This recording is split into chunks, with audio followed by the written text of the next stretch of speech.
This is a News Channel 8 update. Hello and welcome. I'm Heather Zimmerman. Here's a look at Bay Area news.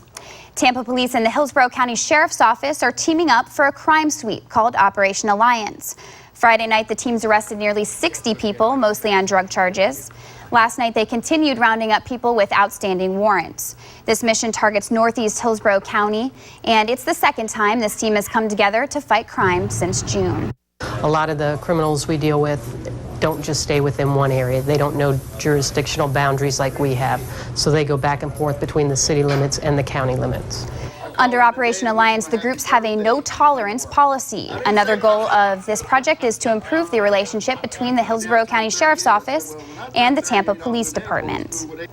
The man accused of leaving his children in sweltering conditions to die will stay in jail for a while. A judge denied bond for Michael Irvin yesterday. Deputies say the Valrico man left his 5-month-old and his 17-month-old children in extreme temperatures for an extended period of time. They say he took the children to the hospital where both of them died. Investigators believe Irvin had been smoking marijuana, and they say he even fell asleep while doctors were trying to resuscitate his children. Authorities removed 432 animals from unacceptable conditions at an Ocala home. Marion County deputies say they found sheep, goats, ducks, endangered turtles, and even chickens in the house. Some of the animals were covered in fleas and matted with feces. Some had already died. Authorities say the couple who lived there had been keeping the animals in crates and pens.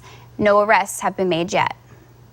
And it's the chance of a lifetime for hundreds of young ladies. They had the chance to work out with the Tampa Bay Buccaneers cheerleading squad. Do the milkshake, shake it down low. Yesterday, about 200 girls and teens spent the day at Tampa's Jefferson High School working out with the Bucs cheerleaders. The 12th annual clinic gives squad members a chance to hang out with the young aspiring cheerleaders.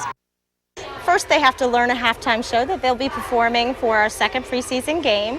And during this, they will also have cheers and fun games that we play with them. My family's totally into football and the Bucs, so my grandma has season passes, so when we go, it's like, I know them.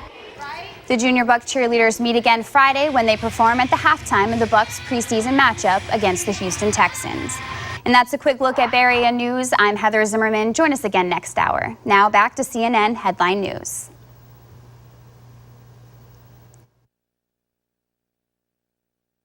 Our top story now. Syria's turmoil has been laid bare on our TV screens for more than a year. But some networks are being accused of affecting rather than reflect on the Qatari-owned Al Jazeera TV channel that meets the eye. Clashes in the streets of Syria have been raging for a year now, but behind the scenes there is a media war that's just as damaging as the one taking Syrian lives. Rafiq Lotf, freelance investigative journalist from Damascus, says he's found what he thinks is proof of media manipulation of the conflict in Syria. In this video from the Syrian town of Homs, the camera focuses on the city's oil refinery. The shooting begins 7 hours before media viewers around the world see a pipeline explosion allegedly caused by Assad's army bombardment. You can clearly see that something is slowly burning in the distance. When the smoke has thickened, English speakers correct the camera's position for a better shot of what's going on. They shake it to make it look like amateur video.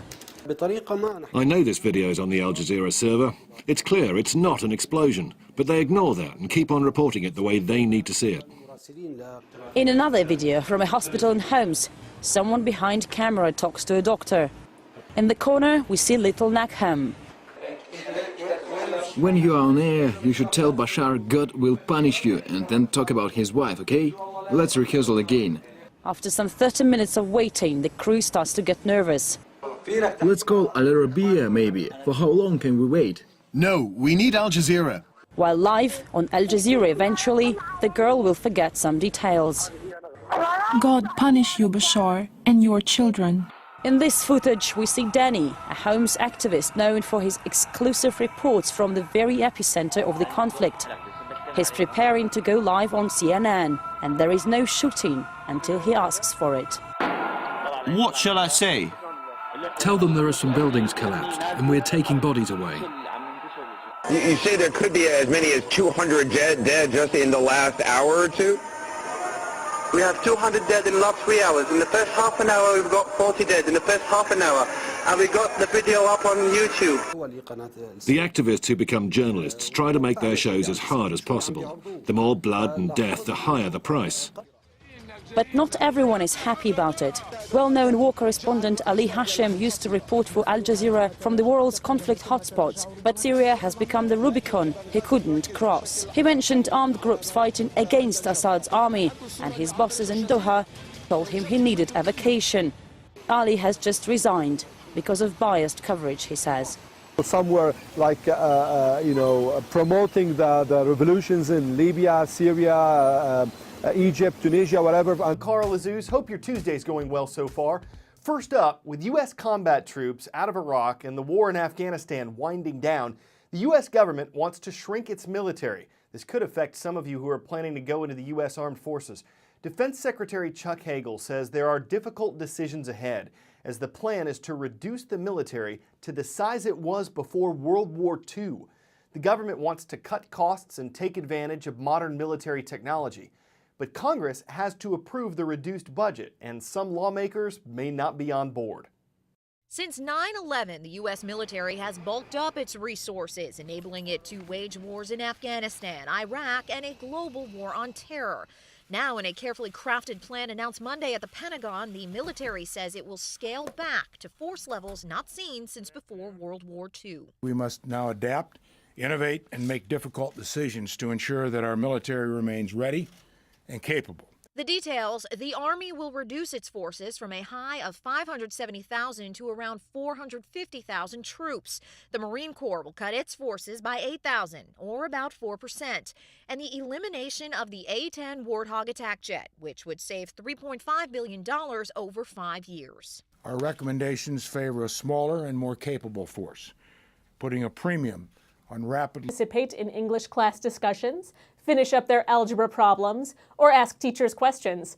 Don't think it was just a little extra homework. Although students took breaks to shovel snow or make lunch, most said it took them until 3 p.m. to finish up all their assignments. And yes, this counted toward their grades. No word yet on whether the New Jersey Department of Education will count Pascack Valley Regional's virtual day as a full day of school, but don't think you're off the hook if you don't have a computer provided by the school. With so many snow days, teachers around the country said they are looking for ways to keep students on track while they're stuck at home. Some are asking students who have internet access to check class websites and complete their assignments, even if you think you should be sleeping in and drinking hot chocolate. Thanks, Carl. See if you can ID me. I hosted the Summer Olympics back in 2008. I'm the second largest city in the world's most populated country. I was named China's capital in 1949. I'm Beijing, home to 15.5 million people and lots of smog. Partially surrounded by mountains, home to heavy industrial factories, rife with heavy traffic. This is what Beijing looks like under a smog alert. It's a code orange, the second highest level of smog pollution, according to a new measuring system. Beijing has never hit code orange before. Some factories have closed. People use air filters in their homes and